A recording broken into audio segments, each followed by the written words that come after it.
ہر سمت میں خوشبو بکھیرنے والے پرفیوم اور عطر بنانے کی تاریخ فراعین مصر سے چلی آ رہی ہے۔ آج کے جدید دور میں بھی قیمتی پرفیوم کے فارمولے سالہ سال کے پیچیدہ تجربات کے بعد بنائے جاتے ہیں۔ ان فارمولوں کی حفاظت کسی ایجنسی کے سیکرٹ مشن کی طرح کی جاتی ہے تاکہ کسی دوسری کمپنی کو اس کی ہوا تک نہ لگ سکے۔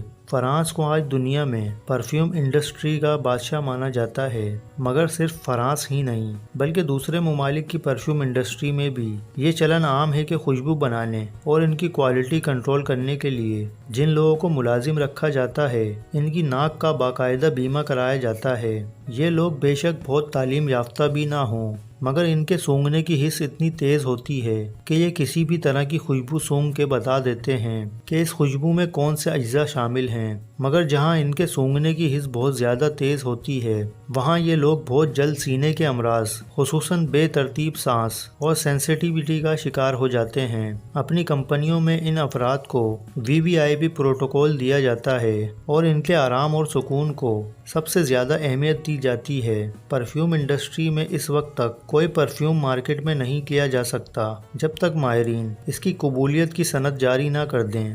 کہتے ہیں کہ فرعون مصر کی ملکہ عابدہ نے سب سے پہلے عطر بنایا تھا۔ اس نے مصر کے بتوں پر چڑھائے جانے والے متبرک پھولوں کو چربی میں لپیٹ کر صحرا کی دھوپ میں رکھ دیا۔ اس تیز گرمی میں جب چربی پگھلی تو اس میں پھول بھی تحلیل ہو گئے۔ اس چکنے مایہ کو ملکہ عابدہ نے استعمال کیا تو ہر طرف مہک پھیل گئی اور فرعون نے اپنی ساری ملکاؤں کے مقابلے میں عابدہ کو ترجیح دینی شروع کر دی۔ جب عابدہ کو اس قدر حوصلہ افزا نتائج ملے تو اس نے مزید دوسری طرح کے عطر بھی بنائے اور نہ صرف خود استعمال کیے بلکہ فرعون اور اپنے دوسرے رشتہ داروں کو بھی تحائف دیے۔ عابدہ کے ان تجربات کو کچھ اور جگہوں پر بھی آزمایا گیا اور خاطر خواہ نتائج سے خوشبو کی انڈسٹری دنیا بھر میں پھیلتی گئی۔ آج کی دنیا میں جو قیمتی خوشبوئیں بہت معروف و مقبول ہیں ان میں چنبیلی، عنصر اور سندل خاص اجزاء کے طور پر شامل کیے جاتے ہیں۔ چنبیلی کے پھولوں کا آبائی وطن مصر اور جزائر کومور ہیں۔ آج بھی ان پھولوں کی زیادہ تر کاشت انہی علاقوں میں کی جاتی ہے۔ پرفیوم کی تیاری میں صرف چنبیلی ہی نہیں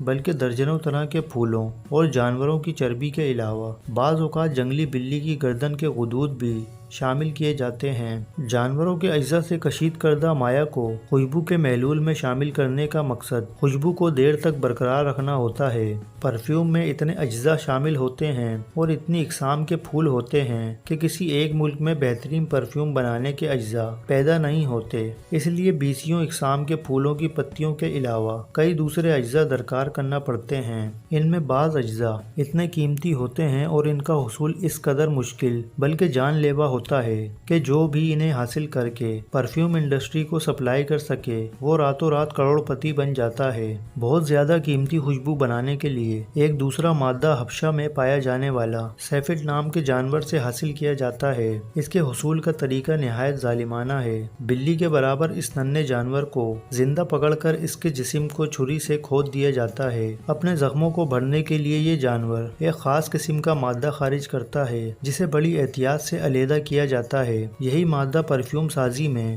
سب سے زیادہ قیمتی ہوتا ہے اور ہزاروں برطانوی پاؤنڈ فی کلو تک فروخت کیا جاتا ہے۔ پرفیوم میں دوسرا قیمتی مادہ مشک ہے جو ایک خاص قسم کے ہرن کی ناف سے حاصل ہوتا ہے۔ مشک ناف کے قریب ایک جھلی بار تھیلی میں ہوتا ہے۔ اس تھیلی کو ناف کی نسبت سے نافہ کہتے ہیں۔ مشک محض نر ہرن میں پایا جاتا ہے، مادہ میں نہیں ہوتا۔ نافے کے اندر دانے سیاہ سرخی مائل، بو بہت تیز اور اس کا مزہ تلخ ہوتا ہے۔ پرفیوم یا عطر کی تیاری میں ایک اور لازمی عنصر امبر ہے جو شارک مچھلی یا ویل مچھلی سے حاصل کیا جاتا ہے۔ کہتے ہیں کہ جب یہ شارک مچھلی جہاز کے پیچھے چلتی ہے تو راستے میں جو کچھ ملتا ہے اسے ہڑپ کر جاتی ہے، یہاں تک کہ جہاز کے چھوڑے ہوئے تیل کو بھی، جس کی وجہ سے اس کے جسم میں زخم ہو جاتے ہیں۔ زخموں کو بھرنے کے لیے یہ بھی ایک مادہ خارج کرتی ہے۔ یہ مادہ 10 یا 15 کلو تک ہوتا ہے اور جس شکاری کے ہاتھ لگ جائے وہ پلک جھپکتے لکھپتی بن جاتا ہے۔ اس کے علاوہ امبر ویل مچھلی کی آنت سے بھی حاصل کیا جاتا ہے۔